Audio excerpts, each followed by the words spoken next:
И знаете дека ги следиме сите актуелни настани на Светскиот ден на органодарителството. Во живо ќе разговараме утринава со професор доктор Билјана Кузмановска.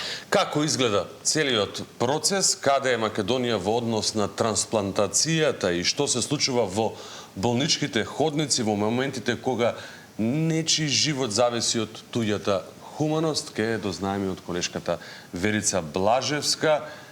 Добро утро, Верче. Имаме една актуелна тема која што и изминатиот период и посебно се стави акцент, имајќи предвид дека се правеа измени со кои матичните лекари ќе бараат согласност од своите пациенти во однос на оваа тема, но повели имаш стручно лице, чии детали ќе ги дознаеме токму од него. Благодарам, Иван. Поздрав до тебе, Елена, и поздрав до гледачите кои ја следат утринската насител. Ја сакам Македонија. Да, ова утро ќе го одбележиме Светскиот ден на органодарителството и ќе позборуваме, како што кажавте и вие, со стручно лице кој ќе ни го објасни процесот на донирање и трансплантација во земјава. Прашање кое го постави и ти, каде е Македонија меѓу земјите кои што одамна веќе прават трансплантација на органи и каква е свеста овде конкретно во земјава. Изминатите години ми се чини дека се помрднавме од место и навистина полека како да се крева свеста кај граѓаните за органодарителството. Ако приказните порано ги гледавме на екраните од другите земји или ги гледавме на филмовите, сега филмот се претвори во реалност и се представи тука во нашето општество, во нашата држава. Бројни приказни, меѓутоа како започна се, како се одвива процесот, ќе ни каже националниот координатор за трансплантација, професор доктор Билјана Кузмановска, специјалист по анестезиологија овде на клиниката Карил. Докторка Билјана, добро утро и добро ни дојдовте во Ја сакам Македонија. Добро утро вам на телевизија Сител и на гледателите на телевизија Сител. Драго ми е што денеска заедно ќе поразговараме да го одбележиме Светскиот ден на органодарителството. Инаку морам да напоменам, постои Европски ден на органодарителство кој што го празнуваме секој втор викенд во октомври традиционално. Така, како што кажав и јас, а и моите колеги во најавата, тема која што посебно последниот период некако стана актуелна со оглед измените на законот дека од 1 октомври со изјава кај матичен доктор секое лице со наполнети 18 години ќе може да даде изјава дали сака да биде дарител на органи. Да започнеме некако да се вратиме на почетоците, а вие ќе ни кажете кога воопшто беа почетоците во Македонија со органодарителство и трансплантација, како изгледа процесот, како се одвива и се кренали свеста можеби конечно за дарувањето на органи. Ви благодарам. Процесот на органодарителство во цел свет е ист. Значи тоа се стандардизирани постапки кои што се медицински строго регулирани, законски регулирани и точно се знае се работи за една голем синџир на вработени од разни профили, медицински стручњаци, правни стручњаци, медицински соработници, многу клиники се вклучени во процесот на трансплантација. Тоа е, како што кажав, универзален, тие стандарди се поставени на светски услови, ние ги пратиме, а во Македонија првата трансплантација е започната уште далечна 1977 од жив донор. Значи, тоа се трансплантации на бубрези кои што се работеле и се уште се работат. Тука сме од тогаш до сега со одлична бројка, имаме над 500 бубрези трансплантирани, од кои еве во јуни ја направивме 100-та трансплантација од кадавер, значи од починат болен. 100 бубрек трансплантиран од починат болен. 77 е започната од жив дарител, знаете, тоа се сродни, роднински врски од жив дарител. Потоа во средина на 80-тите има неколку трансплантации на бубрези кои што се од починат дарител. Меѓутоа денеска немаме точна документација и точен број да ви кажам. Тоа се повеќе ентузијастички напори на тогашните наши професори или доктори кои што ги направиле тие трансплантации, за потоа сето тоа да се стави во еден, да кажам, систематизиран процес со носење на законот на првиот закон за трансплантација и првите кадаверични трансплантации од 2014 година навака. Започнато е со бубрези, па потоа срце, црндроб и сега веќе ги прошируваме дејностите. Знаете, на очни рожници се работат трансплантации, на коски и коскени ткива. Тоа се трансплантации од донори. Меѓутоа морам да потенцирам, очните рожници се од банки на корнии кои што постојат во светот и кои што се увезуваат. Тоа е на тој начин работиме кај нас. Вториот дел на прашањето ви беше дали има подигнување на свеста. Видете, последнава година и пол трансплантацијата влезе во јавниот дискурс. Воопшто целиот процес на трансплантација, органодарителството, се потрудивме да влезе во јавниот дискурс преку кампањи кои што ги водиме како на терен со граѓански организации, одиме карвани во градовите низ Македонија, вклучени се младински организации, пациентски организации, разговараме со граѓаните очи во очи, објаснуваме, одиме цела група на доктори и стручни лица за трансплантација, доаѓаат и представници на верските заедници за да се објаснат сите аспекти, верски, етички, правни, медицински на трансплантацијата. Имаме централни настани, како што ни беше централната трибина во Скопје, каде што добивме поддршка од највисоко ниво. Потоа имаме вакви чести гостувања, имаме кампања која што ја води Министерството за здравство со снимени спотови, редовно се објавуваат приказни за трансплантација, ги објавуваме од починат донор. Оние што се од жив донор, тие си течат, да кажам, непречено. Тие си течат во континуитет и обично влегуваат во статистиките на крајот на годината. Така да можам да кажам дека со самото влегување на трансплантацијата, излегување всушност на трансплантација надвор од рамките на дискусија стручна помеѓу медицинските лица и правниците на конгресите и во медицинските коридори и пациентите кои што имаат потреба за трансплантација, сега тоа го поместивме да биде во јавноста, за да може да се подигне, целта е да се подигне свеста во јавноста. Подигање на свеста во јавноста, дури и најразвиени земји со најразвиени кампањи, е процес кој што е подолго траен. Значи ефектите не може да се видат веднаш за неколку месеци, меѓутоа кога е перзистентна кампањата и едукацијата, јас би рекла, заради тоа што не се само кампањи во смисол на спотови, туку тоа се и едукации, разговори, одговарање на прашања, кога е континуирана кампањата и едукацијата, вистинските промени во бројки велам ќе се почувствуваат за 2 до 5 години. Но дека трансплантацијата веќе влезе во сензориумот на обичниот човек, можам да кажам да. Со самото тоа што кога ние ќе седнеме да разговараме како координатори со семејства на човек кој што починал од мозочна смрт, пак ќе кажам, тоа се медицински критериуми, не може било кој починат да биде орган донор, има и возрастно ограничување и здравствени ограничувања, значи сепак зборуваме за еден мал број на потенцијални донори.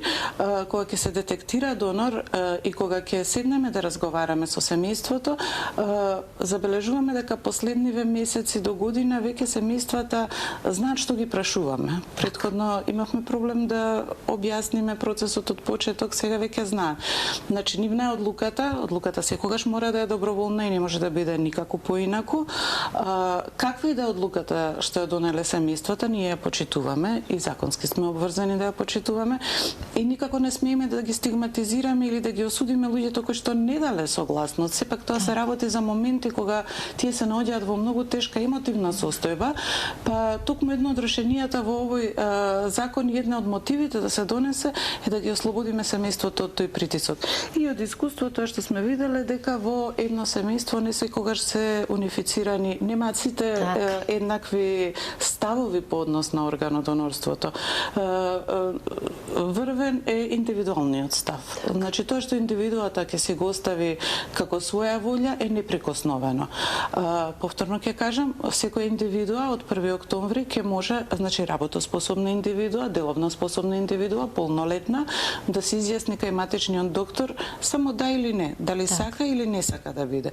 Меѓутоа, едно што е многу важно да го знаат гледателите, дека секој што ќе се изјасни не значи по автоматизам и дека ќе биде донор. Значи тој изразува само желба, а дали ќе биде донор, прво зависи од смртта каква ќе биде. Исклучиво од мозочна смрт, во интензивна нега може да биде донор. Значи повторно ќе кажам, зборуваме за мал процент на луѓе. Значи тоа се негде 2 до 5% од сите луѓе кои што починале. Зборуваме за мали бројки. Со стриктни правила на медицински правила на утврдување на мозочна смрт, документирање на мозочна смрт, така да овој закон предвидува секој да се искаже волјата, а понатака дали тој навистина ќе биде донор, зависи од начинот на смртта и состојбата на потенцијалниот донор и причината за смрт. Знаете, не може пациент со малигни болести да биде орган донор, со инфективни болести, трансмисивни заразни болести да биде орган донор. Се прави многу строга евалуација на органите на пациентот. Меѓутоа, еден голем исчекор напред и приближување кон светските стандарди е тоа што веќе сега се овозможуваме да дојде личната волја до израз.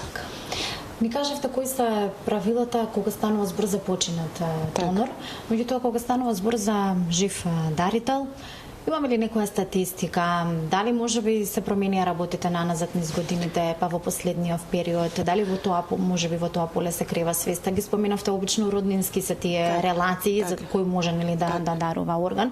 Меѓутоа имало приказни, до сега сме биле сведоци и ние наистите кога луѓе кои претходно не се познавале, меѓутоа ајте по некоја случајност поради дарувањето нели на орган или спасувањето на живот остануваат пријатели за секогаш. Какви се приказни се кријат болничките ходници? За жив донор, нашиот закон предвидува дека мора да бидат роднински врски, со тоа што досегашниот закон предвидуваше до 3-то колено, го проширивме да оди до 4-то роднинско колено. Што значи тоа во пракса? Тоа значи до прв братучет. Значи, каде што се уште постојат генетски сличности. И тука е доброволно, значи во рамките на едно семејство е органодарителството и тука е доброволно. Да, има земји каде што може да биде сосема алтруистичко, значи жив човек да подари бубрек на непознат човек, но во Македонија законот тоа не го дозволува. Значи кај нас се оди само на роднински врски. Проширувањето е во тоа хоризонтално проширување да се оди до 4-то колено, прв братучет. До сега беше браќа, сестри, мајка, татко, баба, дедо, сега одиме и прв братучет. Значи тоа ќе го прошири пулот на роднини кои што ќе можат да даруваат орган. Како што ви кажав, може да се дарува од жив дарител само парен орган или дел од црниот дроб кој што се регенерира. Има можност да се регенерира. До сега во Македонија не сме имале жив дарител од црн дроб кој што се решиле тука да се оперираат. Има кои што биле испратени во странство. Нашата екипа на дигестивни хирурзи, анестезиолози, гастроентерохепатолози прават напори да го воведеме и тоа. Значи кога ќе се реши некој и таму мора да има компатибилност имунолошка, значи самото роднинство не е гаранција дека тие луѓе ќе бидат имунолошки компатибилни. Тие така наречени ХЛА антитела, нели тоа е нашата имунолошка лична карта, сите што ги имаме, хуман леукоцит антиген, сите што ги носиме тие антигени на нашите бели крвни зрнца, мора да има поклопување. Па некојаш се случува дури мајка со детето да не се поклопува, тоа се имунолошки параметри, меѓутоа може братучетот да се поклопи. Така да и кај живите донори има медицински критериуми, не е само волјата, меѓутоа таму е полесно да се испитат затоа што има време. Значи тие со месеци се испитуваат пред да дојдат на трансплантација. Кај починат донор е поинаква ситуацијата заради тоа што имаме човек кој што де факто е починат, кој што во мозокот воопшто нема активност, воопшто нема циркулација, се одржува вештачки на апарати за дишење, се одржува вештачки срцето, вештачки чука со лекови кои што го поттикнуваат. Меѓутоа тие се со ограничено траење, ограничен временски рок. Дури и да траат лековите се исцрпуваат рецепторите и срцето може да запре. Ние тука имаме трка со времето. Испитуваме хаела компатибилија помеѓу потенцијалните приматели и дарителот и тука навистина е пократко времето, голема трка со време, голема машинерија се покренува, трансфузиолози, значи таму се работи имунологијата, интернисти, хирурзи и она што е најважно, примателите мора да бидат на национална листа на ставени на трансплантација, значи они веќе унапред имаат направено базичните испитувања, а кога ќе дојде време, ако се најде соодветен дарител, се прават само мечувања, односно споредување помеѓу донорот и дарителот и потенцијалните приматели. Така. И на самиот крај, иако ова навистина чувствителна тема и кажавте дека станува збор за индивидуален пристап, би рекла индивидуално размислување и одлука, и не знам дали можеме некако и да споредиме со дарувањето на крв. Вообичаено кога зборуваме за крводарителството, велиме зошто секој би требало да стане дарител, па не знам дали воопшто смеам да го поставам прашањето зошто секој би требало да стане дарител. Апсолутно смеете, и ова е многу убаво прашање и многу убава паралела, како дарување на крв, така дарување и на матични клетки има во нашата земја. Значи тоа се животно спасувачки одлуки, со тоа што дарителот на крв, нели зависно од крвната група, има ретки крвни групи во Македонија кои што навистина се скапоцени и можат да спасат живот кај пациенти кои што крвават, кои што се жртви на политрауми, на сообраќајки. Дарувањето на крв не е еднократно, може да биде многукратно во животот, заради тоа што крвта се обновува. И таму се критериуми да биде пациентот здрав, да нема преносливи болести. Тоа е исто многу благородна, да кажам, мисија на сите крводарители, на Заводот за трансфузија, на сите кои што организираат крводарителски акции, затоа што крвта има рок, исто како и се, значи таа има рок колку што може да биде употреблива, иако се чува во фрижидери. И не знаеме кога може да се случи да имаме пациент кој што крвари. Во моментов во клиничкиот блок сигурно денеска многу пациенти ќе добијат трансфузија на крв, а секогаш мора да имаме и резерва на крв за поголеми несреќи и катастрофи. Тоа е во однос на дарување на крвта. Во однос на дарување на матични клетки, значи тоа исто иде со запишување во регистар на донори. Луѓето кои што сакаат да бидат дарители на матични клетки се запишуваат како во регистарот и ќе бидат можеби некогаш повикани. Значи тие не ги даруваат веднаш матичните клетки, туку ако има некои со заболување, на кажеме леукемија најчесто, нели се, ако се компатибилни со регистрираниот дарител, тогаш го повикуваат дарителот да дарува матични клетки. Значи тука дарителот апсолутно после дарувањето се продолжува со сосема нормален живот. Ви благодарам на сите овие информации што на заеднички го одбележавме на убав начин овој светски ден на органодарителството, што ни ги кажавте можеби на некој начин бројките, дел од статистиката или каква е состојбата, како стоиме со органодарителството, со кревањето на свести и со трансплантациите на органи во земјава, и се надевам дека и преку овие разговори и ние заеднички, како и вие со сите останати кампањи и едукации, ја креваме свеста за органодарителството во земјава. Ми кажавте во неформален разговор, многу се бројките поголеми од оние кои што ние ги знаеме или низ текот на изминативе години ги прочитавме во медиумите, ги слушнавме. За нив велите не сите нели секогаш сакаат да споделат, а велите дека има и приказни кога семејствата можат и да се сретнат после тоа, нели, и да на некој начин изразат нели благодарност за истото. Кажав, ова постои многу одамна и добро е што, како што кажавте и вие, се крива свеста. Ви благодарам за информациите. Ви благодарам вам. Без вас, медиумите, ние не можеме да допреме до народот, така да многу ме радува што покажувате интерес. Медиумите секогаш многу сте кооперабилни во таа кампања на проширување на јавната свест. И за крај ќе кажам, пред се бидејќи е ден на органодарителите, да се заблагодарам на сите органодарители и живи и починати, кои што со овој чин живите спасиле некој свој близок, а починатите, нивните семејства, одлуката на тие семејства овозможила да се спасат повеќе од еден животи. Значи, денот е за нив, пред се за сеќавањето на нив и за подигнување на свеста. Ви благодарам многу за разговорот, за сите информации. Беше тоа професор доктор Билјана Кузмановска, специјалист по анестезиологија и национален координатор за програмата за трансплантација во земјава. Го одбележавме светскиот ден за органодарителството и како што кажа и докторката, ќе се надоврзам и исто ете и од моje и од наше име ќе им се заблагодариме на сите органодарители и на живи за своите роднини и на оние починати, конкретно на нивните семејства. Денес е нивен ден, за многу од нив слушнавме наназад, како што кажав, низ годините. Дел од нив можеби во тајност го направија тоа, меѓутоа ова е навистина нивен ден.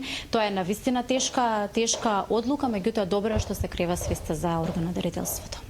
Бирче, ти благодариме што и на оваа чувствителна тема со твојата соговорничка етички ги разгледавте сите ситуации и што ете на граѓаните им представивте како и на кој начин, доколку се разбира сакаа да го направат тоа, може да бидат и тие, не дај Боже, некој кој што ќе помогне на некој друг и понатаму да продолжи да живее. Ви благодариме.